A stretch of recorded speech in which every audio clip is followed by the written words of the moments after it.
आम इंसान की नाक जहां 60 लाख प्रकार की गंधों को सूंघने वाली विशिष्ट ग्रंथियां होती हैं, वहीं डॉग्स की नाक 30 करोड़ तरह की गंधों को सूंघने में सक्षम होता है। डॉग्स का दिमाग उन सभी गंधों को याद रखने में भी सक्षम होता है। इसीलिए सुरक्षा एजेंसियों के लिए डॉग्स की अहमियत और विश्वसनीयता हमेशा से रही है। कत्ल की गुत्थी सुलझाने से लेकर आईईडी सूंघ कर जान बचाने तक ये डॉग्स सुरक्षा बलों के हमेशा से अहम अंग रहे हैं।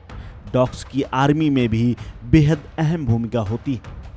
इसी का उदाहरण जम्मू कश्मीर में 30 जुलाई को देखने को मिला, जब राष्ट्रीय राइफल्स बटालियन के साथ तलाशी अभियान में हिस्सा लेने के दौरान सेना का 2 साल का डॉग एक्सेल शहीद हो गया। आतंकियों ने उसे गोलियों से भून दिया, लेकिन उसने सेना के कई जवानों की जान बचा दी। एक्सेल ने आतंकियों की सीधी गोली का शिकार होने से कई जवान को बचाया, जिसे पूरे सैनिक सम्मान के साथ दफना दिया गया। 2019 में संसद में दिए गए एक बयान में रक्षा राज्य मंत्री ने खुलासा किया था कि सेना के पास 25 फुल डॉग यूनिट और 2 हाफ यूनिट हैं। देश की सेना के पास फिलहाल 25 फुल डॉग यूनिट्स और 2 हाफ यूनिट्स हैं। एक फुल डॉग यूनिट में 24 कुत्ते होते हैं, जबकि आधे यूनिट में 12 कुत्ते होते हैं। तो आइए आपको बताते हैं आर्मी डॉग्स की भर्ती और ट्रेनिंग कैसे होती है, सर्विस कितने साल की होती है, उनकी ड्यूटी क्या क्या होती है और डॉग्स ऑफिसर की सैलरी को लेकर क्या नियम है। सेना के डॉग्स को मेरठ के remount and veterinary core centre and school में ट्रेन किया जाता है, जिसकी स्थापना 1960 में की गई थी। सेंटर में डॉग्स को ट्रेनिंग दी जाती है।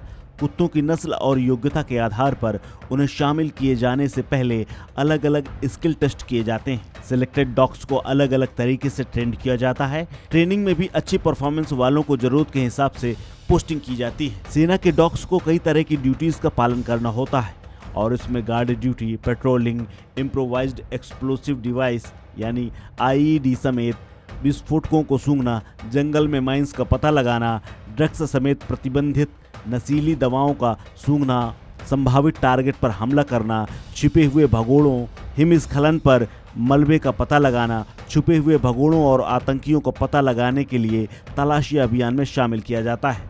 सेना के हर डॉग्स के पास एक डॉग हैंडलर होता है, जो कुत्ते की देखरेख के लिए जिम्मेदार होता है और साथ ही उसे अलग अलग माध्यम से गाइड करने के लिए भी। हैंडलर कुत्ते के खाने पीने से लेकर साफ सफाई तक का ध्यान रखता है। डॉग हैंडलर की भूमिका बेहद अहम होती है, क्योंकि डॉग्स उसी की कमांड पर बेहतर काम करते हैं। डॉग्स को आर्मी में रैंक मिलती है, पर कोई सैलरी नहीं दी जाती। डॉग्स को केवल डाइट दी जाती है, जिसकी जिम्मेदारी डॉग हैंडलर की होती है। डॉग हैंडलर्स अच्छे वेतन पर सेना में नौकरी करते हैं। वही डॉग्स की डाइट तय करते हैं और उनके रखरखाव की जिम्मेदार होते हैं। इस खबर में फिलहाल इतना ही। अपडेट्स के लिए बने रहिए वन इंडिया हिंदी के साथ।